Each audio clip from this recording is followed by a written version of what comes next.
Hello students, Namaste to all of you.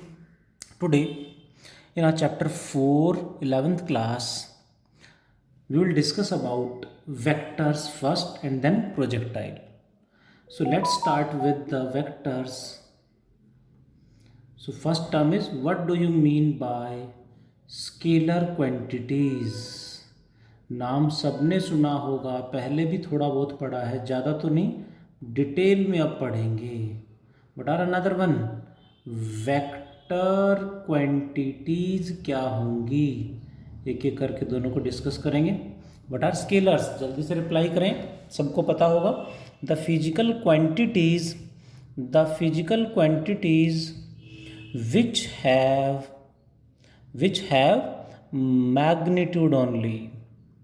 which have magnitude only, examples of scalar quantities बहुत सारे हैं, like distance,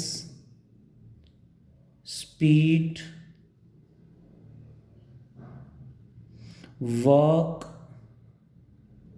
kinetic energy etcetera. बहुत सारे हैं. They have only magnitude. What are vectors? यहाँ अक्सर हम 9th क्लास के बच्चे की तरह डिफाइन करते हैं. मोस्टली बच्चे क्या बोलेंगे, जो 9th क्लास में हमें पढ़ा था उसको थोड़ा सा अपग्रेड करना है, हमें अपडेट करना है. That is vectors, the physical quantities which have what, magnitude and direction both. Mostly बच्चे ये रिप्लाई करते हैं जिन्होंने नहीं पढ़ा है अभी. Magnitude and direction both, but ये इनकम्प्लीट स्टेटमेंट है, वेक्टर के लिए डेफिनेशन है. And should follow and should obey the law of, we can say laws of vector. Hope you understand about it. Law of vector addition. Law of vector addition. Definition ध्यान से सुने. The physical quantities which have magnitude and direction both and should obey laws of vector addition. Laws of vector addition को भी obey करेंगे. They are vectors. Examples बहुत सारे हैं, but हमने ये पॉइंट एक्स्ट्रा डिटेल में पढ़ना है. क्या होता है ये डिटेल में सीखेंगे, न्यूमेरिकल भी करेंगे इस पे based. What are the examples of vectors? Displacement, velocity, acceleration, force etcetera तो पक्का होगा. नहीं, बहुत सारे एग्जाम्पल्स हैं. एक और एग्जाम्पल से मैं सिखाना चाहूँगा कि ये क्यों इम्पोर्टेंट है. 10th क्लास में हम सब ने सुना है, पढ़ा है डिटेल में, electric current. What is the formula for electric current? That is charge upon time और ओम्स लॉ V/R. सब ने पढ़ा है. करंट का मैग्नीट्यूड Q/T और V/R.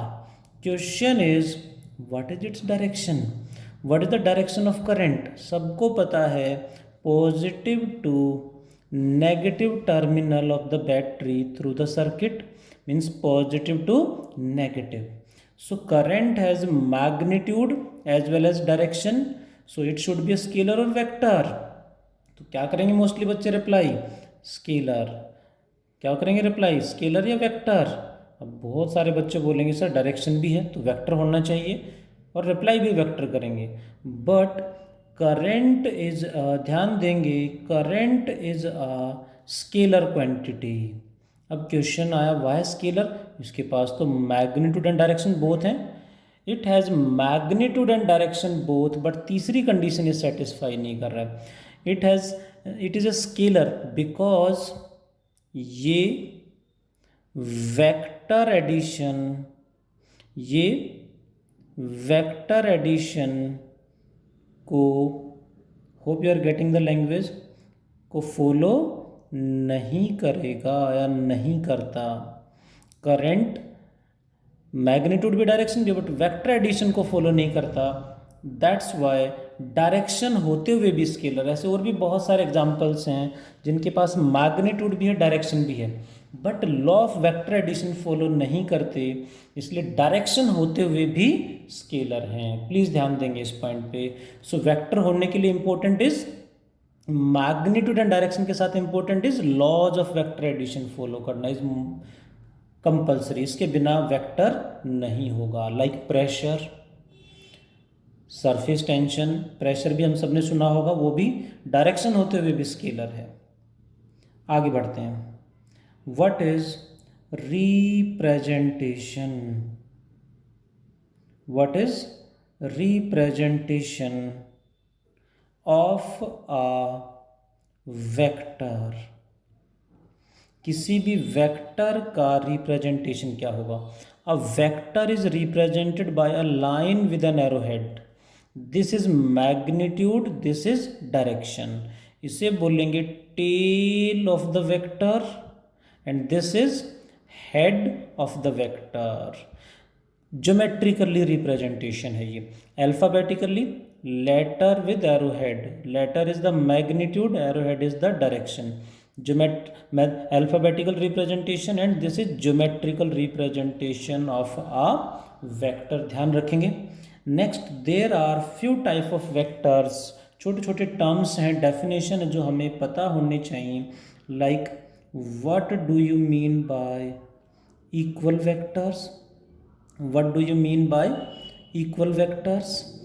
क्या बोलेंगे? The vectors which have same magnitude and same direction, जिसके पास मैग्नीट्यूड भी सेम हो, डायरेक्शन भी सेम हो। Same magnitude and same direction, what it is? That is known as equal vector. इसी तरह से what are negative vectors? They have same magnitude, नाम ही बता रहा है negative vector means same magnitude and opposite direction, same magnitude and opposite direction. ऐसे छोटे छोटे टर्म्स बहुत सारी हैं। वेक्टर्स के टाइप्स भी कह सकते हैं जो हमें डिटेल में पढ़ना है, but first today just vector को इंट्रोड्यूस किया, क्या होता है, कैसे रिप्रेजेंट करते हैं, and types of vectors next class में पढ़ेंगे। अभी हम डिस्कस करेंगे पहले वेक्टर को ऐड कैसे करते हैं। लॉ ऑफ वेक्टर एडिशन हमें यहाँ पे डिटेल में डिस्कस करेंगे एंड टाइप्स ऑफ वेक्टर को नेक्स्ट क्लास में पढ़ेंगे। So let's start with the law of vector addition. Basic law for vector addition is known as triangle law of vector addition. Vectors को add करने का जो सबसे basic law है that is triangle law. और भी पढ़ेंगे आगे, बट बेस इज ट्राइंगल, सब में यही यूज होगा। Let us discuss what it is. Let there are two vectors, one is A vector tail head, another is B vector like this is B vector tail head. That is सबसे पहला point आया, हम इनको add करना, but उससे पहले what is the angle between them? Is this the angle between them और this one is the angle between them? ये एंगल थीटा गिवन है, तो angle between A vector and B vector कौन सा होगा? थीटा और this 180 minus theta. Obviously angle between A vector and B vector is theta. Why? Because angle between the vectors is the angle between their directions.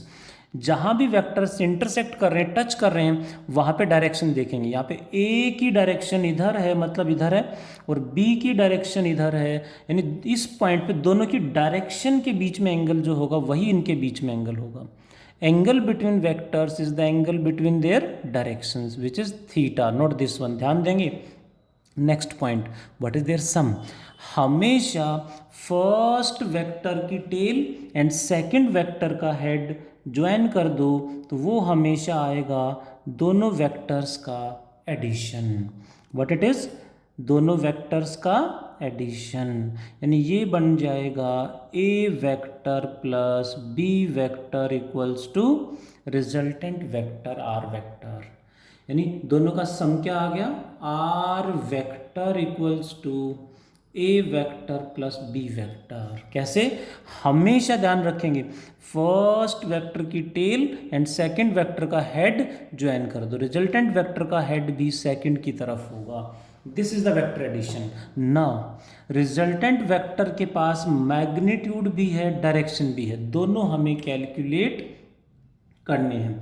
So let us first calculate magnitude of R vector, magnitude of resultant vector R vector. इसका magnitude निकाल लेंगे, फिर direction. यहाँ से इस पे perpendicular draw करके इसे हम राइट एंगल ट्राइंगल बना लेंगे। This point is let P Q M and N, and क्या अप्लाई कर दें? Pythagoras theorem. In right angled triangle P M N, what is P N का square? What is P N का square? That is P M का square plus M N का square. Hope all of you are getting Pythagoras theorem. This equal to इसका square plus इसका square. P N square is equals to P M can be written as P Q plus Q M, can be written as P Q plus Q M का square plus M N का square. Hope you understand. This is first equation. अब इसमें magnitude निकाल रहे हैं तो सबके magnitude ही put करेंगे। ध्यान दें, सबके मैग्नीट्यूड पुट करने हैं। What is the magnitude of P N? P N क्या है? R vector. आर वेक्टर का मैग्नीट्यूड क्या होगा? आर। मैग्नीट्यूड को ऐसे भी लिख देते हैं या सिंपली आर भी लिख देंगे, हमारी चॉइस है। What is the magnitude of P Q? P Q is what? A vector. A vector का मैग्नीट्यूड क्या होगा? ए।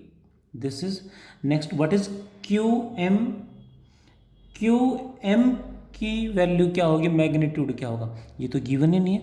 इसके लिए हम जाएंगे इस ट्राइंगल में।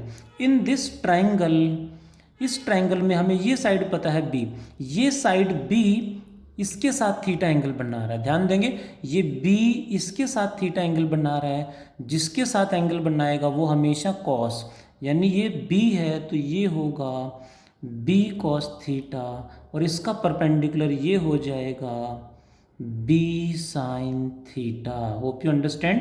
B sine theta. So what is the value of Q M? B cos theta. And what is the magnitude of M N? B sine theta. कैसे आया? ये इतना सा ट्राइंगल की ज्योमेट्री है, नहीं पता है तो निकाल सकते हैं। This by this, base by hypotenuse cos theta से आ जाएगा, और ये परपेंडिकुलर बाय हाइपोटेनस से आ जाएगा। ये वैसे डायरेक्ट याद रखने का तरीका, बी इसके साथ एंगल बना रहा है तो बी का इधर हो जाएगा बी कॉस थीटा, और इसका perpendicular B sine theta. Putting all the values in equation first, P N means R square equals to A plus B cos theta का whole square plus B sine theta का whole square. Hope you will got it. P Q की value A, Q M की value B cos theta का whole square plus M N की value B sine theta का square. Let us expand. इसको expand करेंगे property identity लगा के, तो बनेगा A square plus B cos theta का स्क्वायर, यानी B square cos square theta plus 2ab cos theta plus this is B sine theta का square, B square sine square theta. इन दोनों में बी स्क्वायर कॉमन ले लेते हैं, so it can be written as A square plus B square, यहाँ से common आ गया। What is the remaining term? Cos square theta plus sine square theta. And ये किसके इक्वल होता है? जल्दी से रिप्लाई करें। Hope you are getting the point. सबको पता होना चाहिए कि cos square theta plus sine square theta क्या होता है। That is 1। सबको पता होना चाहिए। A square plus B square, बहुत बढ़िया, बहुत सारे बच्चों ने रिप्लाई किया, it is 1। So B square into 1 is B square plus 2ab cos theta. Square हटाएंगे तो इधर अंडर रूट आ जाएगा। This is the magnitude of resultant vector. कभी भी टू वेक्टर गिवन हो, उनके बीच में एंगल गिवन हो, तो एक ही फॉर्मूला है वेक्टर्स में, under root A square plus B square plus 2ab cos theta. And magnitude के बाद इसकी डायरेक्शन भी है। What is its direction? What is the direction of R vector? Direction क्या होगी? डायरेक्शन का मतलब है angle made by the resultant vector with first vector. ये एंगल हमें निकालना है। जनरली डायरेक्शन निकालने के लिए हम हेल्प लेते हैं 10 की। सो इट इज़ 10 अल्फा हम निकाल देंगे, जिससे एंगल पता चल जाएगा। ये एंगल हमें बताएगा कि रिजल्टेंट वेक्टर फर्स्ट वेक्टर से किस एंगल पे है, किस डायरेक्शन में एंगल से पता चलेगा। So in the same right angled triangle PMN, what is 10 alpha? Perpendicular by base, which is MN by PM. PM की value PQ plus QM. So 10 alpha can be written as, सबकी value अभी हमने calculate की है। MN की value diagram में आप देख पा रहे होंगे, B sin theta divided by PQ का मैग्नीट्यूड A एंड QM का magnitude B cos theta. This is the direction, this is the magnitude. कभी भी टू वेक्टर गिवन हो, उनका मैग्नीट्यूड निकालना हो तो यही फॉर्मूला हर जगह लगेगा। एंड डायरेक्शन के लिए, एंगल के लिए 10 अल्फा हमें निकालना, मेनली एंगल हमें बताना है डायरेक्शन के लिए। कुछ एडिशनल पॉइंट्स हैं जो हमें ध्यान रखने हैं directly. If theta is 0 degree, case है थीटा 0 डिग्री मतलब दोनों वेक्टर सेम डायरेक्शन में है। What is cos 0? कॉस 0 क्या होता है? 1। Then what is the resultant vector? Cos 0 1, तो क्या बचा? ध्यान से देखें तो a square plus B square plus 2ab which can be written as a plus B का होल स्क्वायर। आइडेंटिटी बन रही है और फिर अंडर रूट भी है। So what is the answer? a plus B. Hope कि सबको समझ में आया होगा। If angle between the vectors is 90 degree, what is cos 90? सबको पता होना चाहिए, it is 0। बहुत बढ़िया, बहुत सारे बच्चे रिप्लाई कर रहे हैं साथ साथ, very good. So what it is? Under root A square plus B square. cos 90 0, this term becomes 0. What happens if angle between the vectors is 180 degree? What is cos 180? That is -1 and -1 यहाँ put करेंगे तो ये बन जाएगा a square plus B square minus 2ab हो जाएगा, which is what? a minus B का whole square का root. What is the answer? a minus B square से रूट कट जाएगा। सो कुछ देखो, कोई भी एंगल है हमें ये अप्लाई करना है मैग्नीट्यूड के लिए, डायरेक्शन के लिए। बट कुछ रिजल्ट सेम डायरेक्शन में है तो डायरेक्ट लिख सकते हैं, 90 डिग्री पे परपेंडिकुलर हैं तो ये, और अपोजिट डायरेक्शन में है 180 डिग्री पे हैं तो डायरेक्ट ऐसे कर सकते हैं फॉर्मूला लगाने की बजाय। नहीं ध्यान रहता है तो formula is the best, apply करो मैग्नीट्यूड के लिए, डायरेक्शन के लिए। You got the answer. That is complete about triangle of vector addition. इसकी स्टेटमेंट भी हमें पता होनी चाहिए। What it states? It states that if two sides of a triangle represent two vectors, then third side will represent their sum, their vector addition. Let me repeat. If two sides of a triangle represent two vectors, then the third side will represent their sum, their vector addition. This is about the vector, क्या होते हैं, उसका symbol क्या है, and add कैसे करते हैं। इस पे बेस्ड बहुत सारे क्वेश्चंस हमें करने हैं। रिक्वेस्ट है होमवर्क में न्यूमेरिकल कम से कम 10 to 15 न्यूमेरिकल ज़रूर अटैम्प्ट करें वेक्टर एडिशन के फॉर्मूले पे बेस्ड, ताकि हमें कॉन्सेप्ट अच्छे से समझ में आ जाए। आज इतना ही पढ़ते हैं। Thank you, take care.